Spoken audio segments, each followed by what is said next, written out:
Hello friends, myself Bhumika Parmar from Ashwamekh Vidyalaya.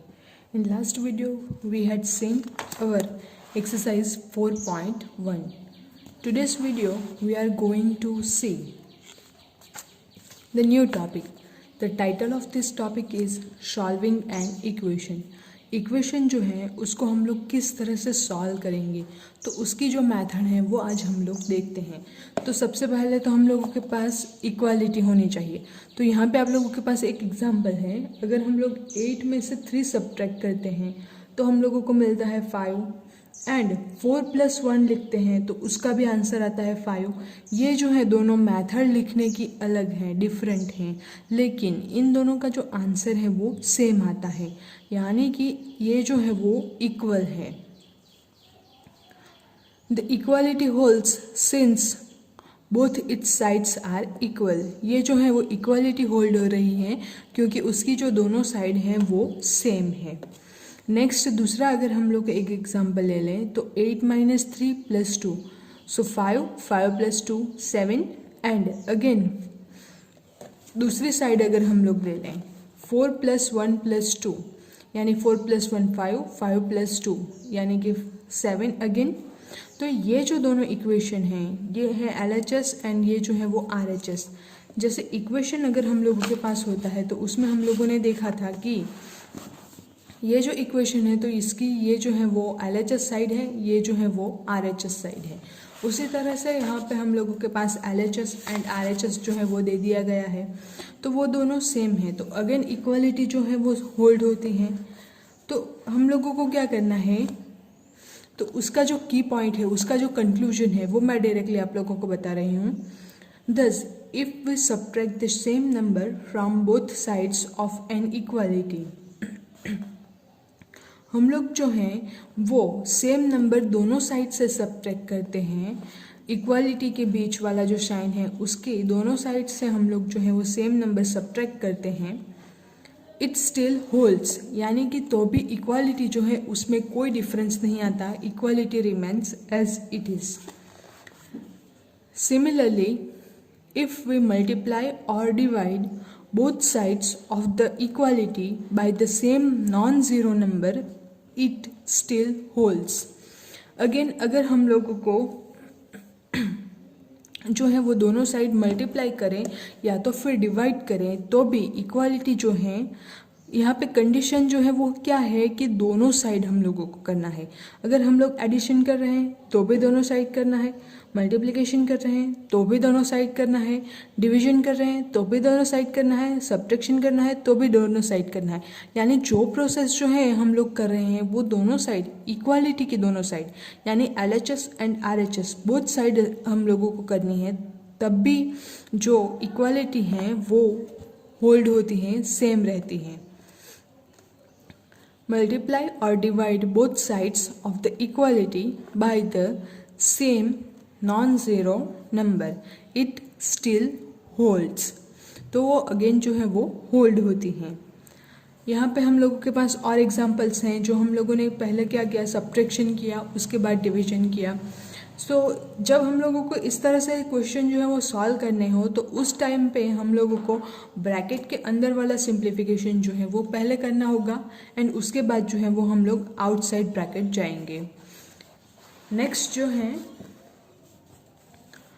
If we fail to do the same mathematical operation with same number on both the sides of an equality, the equality may not hold। जैसे मैंने आप लोगों को अभी बताया कि ये जो प्रोसेस हम लोग जो भी कर रहे हैं, जो मैथमेटिकल ऑपरेशन जैसे एडिशन, सब्ट्रैक्शन, डिवीजन, मल्टीप्लिकेशन, तो ये जो है चारों के चारों वो मैथमेटिकल ऑपरेशंस हैं।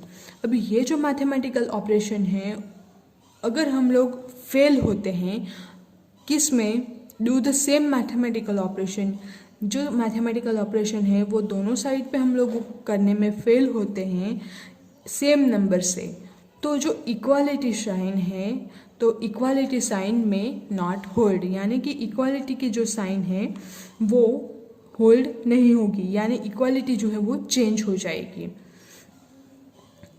The equality that involves variable is an equation.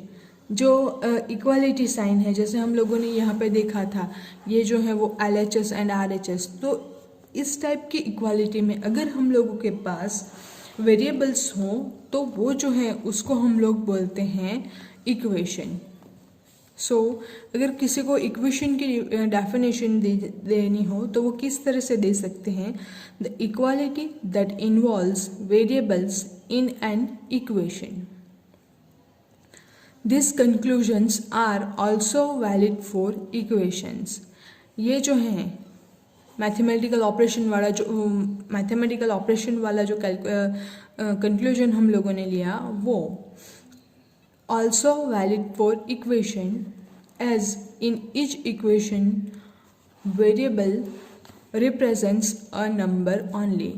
क्योंकि जो इक्वेशन में जो भी वेरिएबल है वो नंबर रिप्रेजेंट करता है, नंबर की वैल्यू हम लोगों को नहीं पता है, इसलिए जो है वो इक्वेशन को हम लोग वेरिएबल में लिखते हैं। तो ये जो वेरिएबल है उसकी जो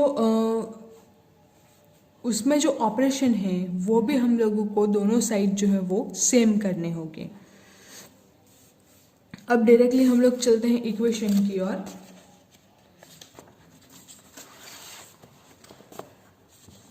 यहाँ पे आप लोगों के पास है एक इक्वेशन x - 3 = 10। अभी ये जो इक्वेशन है x - 3 = 10, तो इसके LHS साइड हम लोग देखें। अब इक्वेशन है हम लोगों के पास x - 3 = 10, तो यहाँ पे हम लोगों को फाइंड करनी है x की वैल्यू। तो x की वैल्यू फाइंड करनी है, इसलिए x को जो है वो = की वन साइड रखेंगे एंड उसके साथ जो भी एडिशन में हो, सब्ट्रैक्शन में हो, डिवीजन में हो, मल्टीप्लिकेशन में हो, तो उसकी सेम उल्टी प्रोसेस हम लोग कर लेंगे एंड उसको करने के बाद जो x की वैल्यू है वो फाइंड करते हैं। तो 1 बाय 1 देखते हैं। तो यहाँ पे x के साथ सब्ट्रैक्शन में है 3, तो हम लोग क्या करते हैं उसका ठीक अपोजिट ऑपरेशन, यानी कि सब्ट्रैक्शन का अपोजिट ऑपरेशन कौन सा है? एडिशन। तो हम लोग क्या करेंगे, दोनों साइड जो है वो 3 ऐड करेंगे। सो ऐड बोथ साइड्स 3 और ऐड 3 बोथ द साइड्स। तो अगेन हम लोग जो है वो 3 ऐड करते हैं। इसको हम लोग बोलेंगे, ये जो 3 डॉट्स मैंने रखे इस तरह से ट्राइंगुलर टाइप फॉर्म में, तो इसको हम लोग बोलते हैं देयरफॉर x - 3 + 3 = 10 + 3। तो हम लोगों को इक्वेशन जो है वो मिलता है। अब -3 एंड +3, तो इन दोनों का हम लोग एडिशन करते हैं तो हम लोगों को 0 मिलता है, यानी कि यहाँ पे आता है x - 0 = 10 + 3 13। सो x = 13। तो इस टाइप से हम लोग जो है वो इक्वेशन सॉल्व कर सकते हैं। नेक्स्ट एक और एग्जांपल हम लोग ले लेते हैं। 3n + 7 = 25। अब यहाँ पे तो सिर्फ हम लोगों के पास जो था वो 3 सब्ट्रैक्शन में था, लेकिन ये जो है क्वेश्चन, इसमें तो 7 जो है वो एडिशन में है एंड n के साथ 3 भी जो है वो मल्टीपल में है। यहाँ पे वेरिएबल कौन सा है? n, यानी कि वैल्यू हम लोगों को किसकी फाइंड करनी है? n की। जैसे मैंने आप लोगों को पहले बताया था, वेरिएबल जो है वो हम लोग कोई भी नंबर जो है वो ले सकते, कोई भी अल्फ़ाबेट जो है वो ले सकते हैं, जैसे small a, small b, small c, फिर d, e, f up to z, लेकिन सारे के सारे स्मॉल लेटर्स। अब है हम लोगों के पास 3n + 7। तो ये जो 3n + 7 है, तो अब हम लोग क्या करेंगे, तो हम लोगों को n की वैल्यू फाइंड करनी है। तो सबसे पहले वाली प्रोसीजर जो है वो हम लोग करेंगे एडिशन को रिमूव करने की। तो यहाँ पे +7 है, तो एडिशन का ठीक उल्टा या फिर अपोजिट ऑपरेशन, तो वो कौन सा है? सब्ट्रैक्शन। तो +7 है यहाँ पे, तो हम लोग क्या करेंगे, 7 जो है वो सब्ट्रैक्ट करेंगे। सो सब्ट्रैक्ट 7 फ्रॉम बोथ साइड्स। दोनों साइड से जो हम लोग 7 जो है वो सब्ट्रैक्ट करते हैं, तो 3n + 7 - 7 = 25 - 7। Therefore 3n plus 7 minus 7 0. Now 25 minus 7 तो कितना रहता है 18. अब इसका फाइनल आंसर क्या आता है, therefore 3n is equals to 18.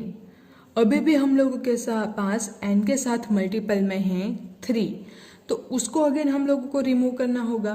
तो अब मल्टीपल की जो है मल्टीप्लिकेशन जो है उसकी अपोजिट प्रोसीजर या तो फिर उसके अपोजिट ऑपरेशन, तो वो कौन सा है, मल्टीपल का मल्टीप्लिकेशन का अपोजिट ऑपरेशन है डिवीजन. तो हम लोग क्या करेंगे, divided by 3 on both the sides. Divide by 3 on both sides. तो हम लोग दोनों साइड जो है वो 3 से डिवाइड करते हैं. So therefore 3n/3 is equals to 18/3.